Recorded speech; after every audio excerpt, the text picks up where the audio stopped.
बारे में कहते हैं कि जब पानी की लहरें इसे किनारे पर लाकर फटकती है तो फिर ये खुद पानी में जाने की कोशिश नहीं करता, बल्कि इस बात का इंतजार करता रहता है कि खुद पानी आगे बढ़े और इसे अपनी मौजूदगी की आगोश में ले ले। और अगर पानी की लहरें इसे वापस नहीं ले जाती तो वो वही पड़े पड़े जान दे देता है।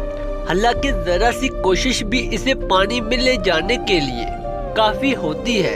हालांकि जरा सी कोशिश भी इसे पानी में ले जाने के लिए काफी होती है, बल्कि पानी चंद गज के फासले पर इसे पनाह देने के लिए मुझे मार रहा होता है। लेकिन जब केकड़ा खुद ही इसके करीब जाने को राजी नहीं तो फिर पानी क्या करे। ये सारी दुनिया भी इंसानी केकड़ों से भरी पड़ी है। आप नजर दौड़ाएं तो आपके इर्द गिर्द हजारों ऐसे इंसान मौजूद हैं जिन्हें इत्तेफाकत ने जहां डाल दिया सारी जिंदगी वही पड़े रहते हैं। हालांकि तरक्की और कामयाबी का समुंदर इनके सिर्फ एक कदम उठाने का मंजर होता है। कंफर्ट जोन वही इलाका या दायरा होता है जहां से ज्यादा लोग निकलना अपनी मौत समझते हैं। जो निकल जाता है वो कुछ बन जाता है, बाकी सारी जिंदगी तवीले ही ढूंढते रहते हैं कि वो क्यों इस दायरे को क्रॉस नहीं कर सके। अभी भी वक्त है अपने कंफर्ट की कुर्बानी देने का। इसकी कुर्बानी दे और दुनिया की सारी कामयाबी समेट ले। शबीर रहमतुल्लाह अलैह ने एक हकायत बयान की है कि शेर बीमार हो गया तो जंगल के तमाम दरिंदे इसकी बीमारी परसी को गए सुवाए लोमड़ी के।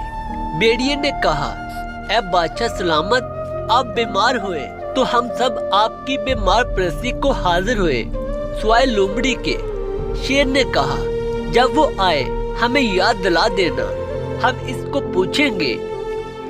इस खबर की इत्तला लोमड़ी को भी हो गई और वो फौरन वहां पहुंच गए। शेर ने कहा, मेरी इयादत को सब आए मगर तू ही नहीं आई। लोमड़ी ने कहा, मुझे आपकी बीमार की इत्तला मिल चुकी थी, मैं इसका इलाज ढूंढने निकल गई थी। शेर ने कहा, फिर तो किस नतीजे पर पहुंची। लोमड़ी ने कहा, मुझे बताया गया है कि बादशाह सलामत को अगर इस वक्त भेड़िए की पंडली में मौजूद मेहरा निकाल कर दिया जाए तो बहुत मुफीद होगा। शेर ने ये सुना और फौरन भेड़िए की पंडली पर जोरदार पंजा मारा।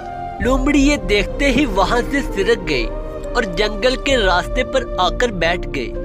जब वहां से भेड़िया ऐसी हालत में गुजरा कि इसकी टांग खून जारी था तो लोमड़ी ने कहा, ओ लाल मोजे वाले, आइंदा जब तू बादशाह का हम नशीन बने तो इस बात का ख्याल रख कि तेरे सर में से क्या ख्याल मुंह के रास्ते से निकल रहा है।